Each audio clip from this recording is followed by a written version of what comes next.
My ex being kicked out, continued, and arrested. Welcome back to Reddit Chronicles. If you're new here, do consider subscribing to help me out. Let's get started. Background.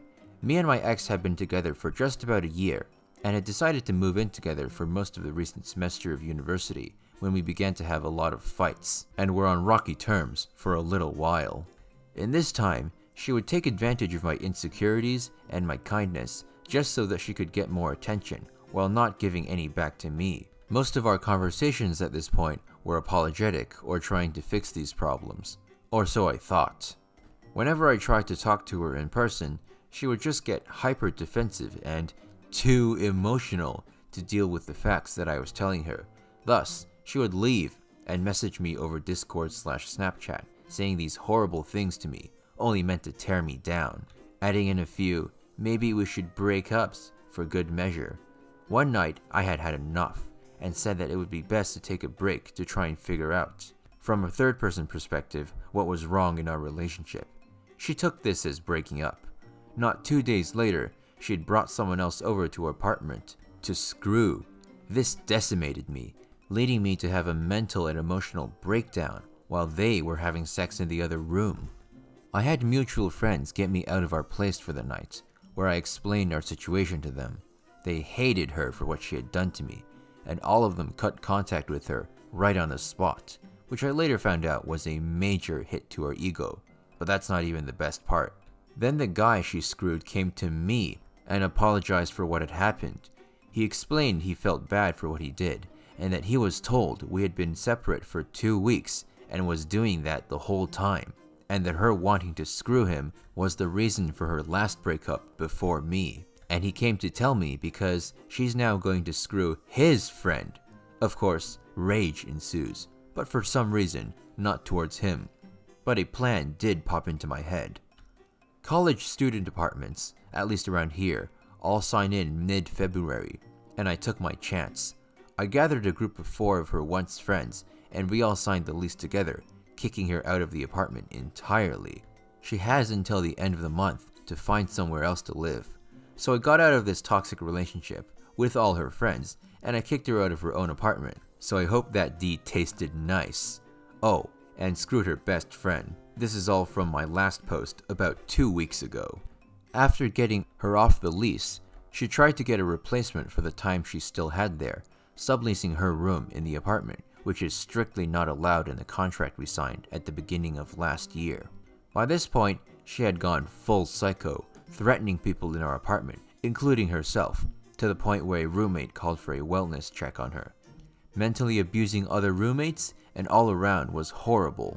So I went to the landlady to get some info for what I/she could do next, where I got some information about what she had to do to get out of her apartment, and got away from what she had done to me. So I leave these papers saying that she legally can't sublease and can suffer legal consequences if she does. She loses it. Completely. She begins to yell at me for intruding in her life and ruining everything, even though she was the one to do it herself. This escalates to her yelling at me about an inch from my face, to which I stand up to get her away from me, and she strikes me. She hits me in the face with so much anger, and that was the last straw. I built up the courage and went to the police and filed a report with a witness, and they, without me knowing until afterwards, arrested her on the spot. She had been charged with battery and then forced into a psychiatric ward for mental health monitoring. The police then allowed me to fill out a protection order/restraining order against her, giving me the grounds to forcefully evict her from the apartment/complex and notifying her employer of what happened, leading her to get fired the next day. She's the only person who I can safely say is dead to me, and if you ever read this, Brooke, I hope you burn in hell. Wow. Yeah, I guess don't move in with someone until you're sure they're emotionally stable. Refuse to pay $400? Lose over $4,000. Cross post from malicious compliance. Long-time lurker, first-time poster, etc. English is my first language. Make fun of spelling mistakes. This takes place early last year, and many of the details are from NK's accounts, so forgive me for the lack of detail. TLDR at the end. Was told to post this here after posting on malicious compliance. Enjoy. NK, nice kid. ET, evil teenager. TM, evil teenager's mom. Boss, the owner of the hobby shop. Me, I've never met him. Seems like a good guy though. I work in a hobby shop that mostly sells stuff related to RC. The store is about a block away from a school, so we have a lot of kids that come by. One day, one of our frequent customers, nice kid, comes in with his rock crawler, asking if the warranty would cover the damage. The front end of the car is completely destroyed, to the point where I doubted if any of the car could be salvageable. I asked him how this happened. He mumbled something along the lines of, "I just crashed it, you know." Unfortunately, the warranty wouldn't cover that. I inform him of such, and he just completely breaks down. I talked to him and got him to calm down. He wiped his eyes and told me the tale of what happened to it. Nearby, there is a little open area of forest. It's got a shallow stream, a few fallen logs, and plenty of boulders. This area is the absolute dream, and is a well-kept secret among the RC enthusiasts in our area. Or, at least, it was.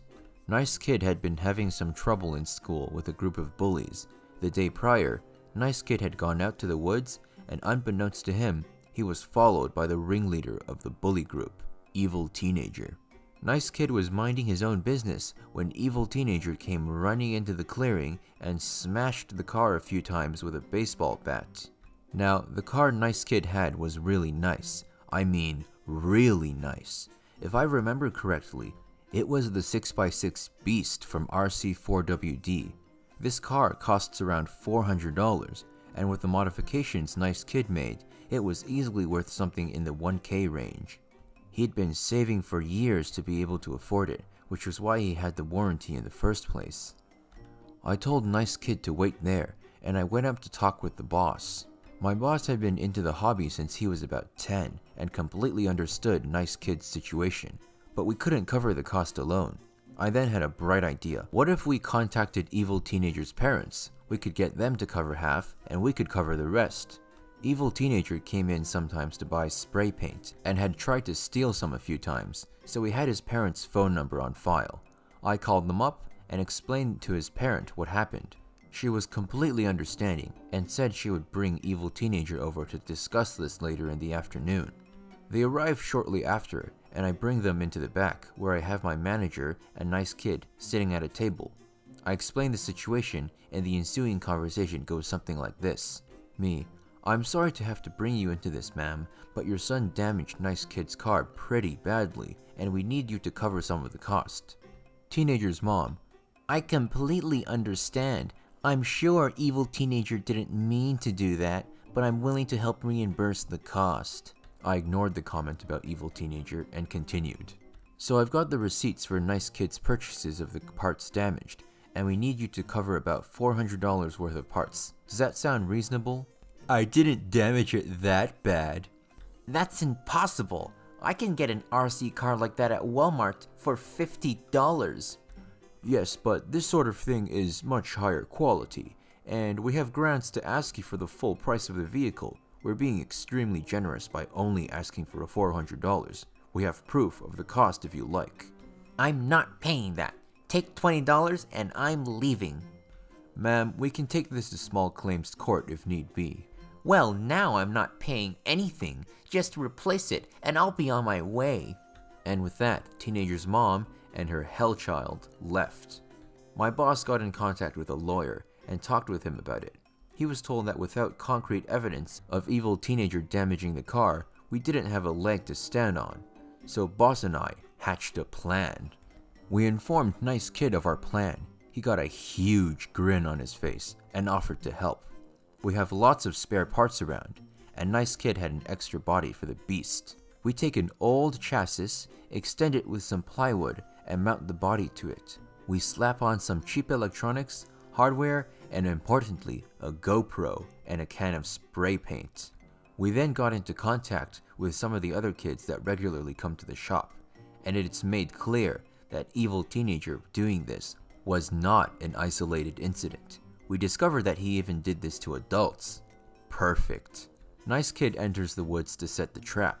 He drove the car around for a bit, And soon enough, evil teenager appears, baseball bat in hand. He tells nice kid that he's gonna pay and proceeds to smash the car again, stating that the shop won't replace it now. The spray paint can bursts, and evil teenager is covered in paint. He screams and runs away. The next day, teenager's mom is with evil teenager, saying how she's going to sue us for aggravated assault and that she's going to make us pay for what we did.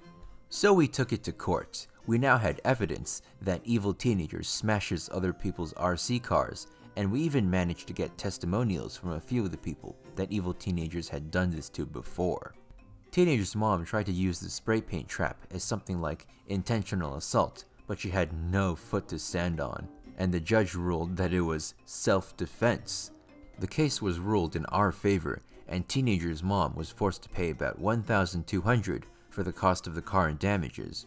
But best of all, she also had to pay over $3,000 to cover the damage evil teenager had done to other people's cars. TLDR, lady's son damages RC cars and refuses to help fix it, has to pay over $4,000. Another satisfying pro-revenge story. My favorite part was when her kid broke somebody else's car, got covered in paint, and she tries to call that aggravated assault towards her kid. Yeah, good luck convincing the judge of that. Bully kids for being gay? Time to put you in their shoes. In my school during the time I was there was a lot of social stigma with being a homo within a school environment. No one ever came out publicly due to the amount of bullying and generalisery that would follow, so it was a closed shop. I'm personally straight, a victim of bullying for reasons that aren't related to sexuality, but a victim of bullying nonetheless. I knew I wasn't able to really stop this on my own, so I just moved on and tried to make their lives better through things like programming clubs. I'm very well versed in my knowledge of programming languages. During my third year there, I remember there was a particular little effer whom I will brand dipshit for this story, and he was relentless. His parents were strict Christians, but not in the sense of love and peace, more like hate and repent for things out of your control. They would let him get away with bullying the LGBT kids due to the fact that those fa'ags deserve it for going against God. The school would try everything to prevent him, and in their defense, they did suspend him for a few days. But after the storm his parents kicked up for this incident, he was acquitted almost every single time after this. One particular incident caught my eye, when he cornered a kid who was rumored to be gay without having ever been confirmed, and beat the crap out of him, calling him a fagot and telling him to repent, more so sarcastically, not in a serious sense. I don't remember the details of the case, but I'm fairly certain nothing came about it due to the lack of evidence, but the victim was scared. I know this because he attempted to swallow a bottle of pills due to his desperation to escape the pain. Frankly, I'd had enough. I began to work on a particular program, which was my first RAT, allowing me to transfer files between computers as well as run commands in admin on their PCs. This was in the before times, before people were big on e-safety, which essentially gave me full control. I sent them these RATs in various forms through disposable emails, so they'd have no idea it was me. For those who don't know, RAT stands for Remote Access Trojan, basically a backdoor to gain control of a computer. I then began my planning, downloading various files of gay porno, not for personal use, kappa, and began to transfer it. I always made sure it was in places where they wouldn't ever look, Windows directory, sample videos, the usual, then waited. I remember it was a day when we were all in class together. I took out my laptop, sent a single command which was essentially a function to do one thing: open it all up. The greatest part about this exploit was that it forced the sound to play through speakers as well as blasting it to full volume. Close-up of the most depraved, poorly drawn, scat, water sports, yaoi crap. Once that was all open, I just kept resending the command each time they closed it, making sure to only do it once no one could pinpoint it was being done automatically.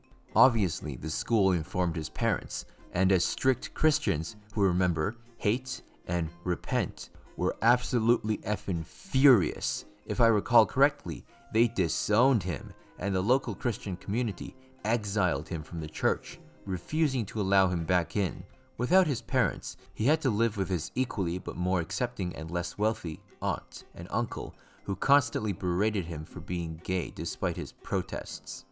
It was rumored they signed him up for electroshock gay conversion therapy.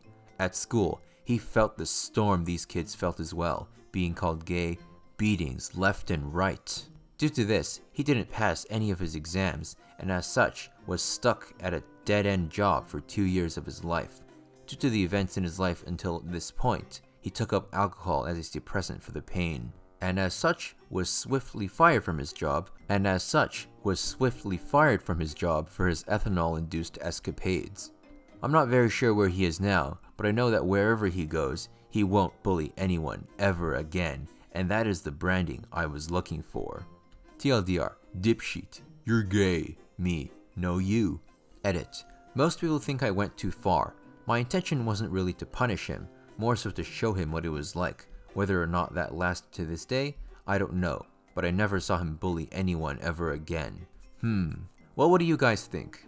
Did he go too far? Let me know in the comment section down below. And if you were someone who was bullied and got your revenge, feel free to send me your story if you'd like me to do a video on it. If you want more where that came from, simply click on one of these boxes right here. And if you liked the video, I assume you did since you're still here, I'd really appreciate if you could drop a like and a subscribe to help me grow my cat and feed my channel. I'll see you in the next episode of Reddit Chronicles.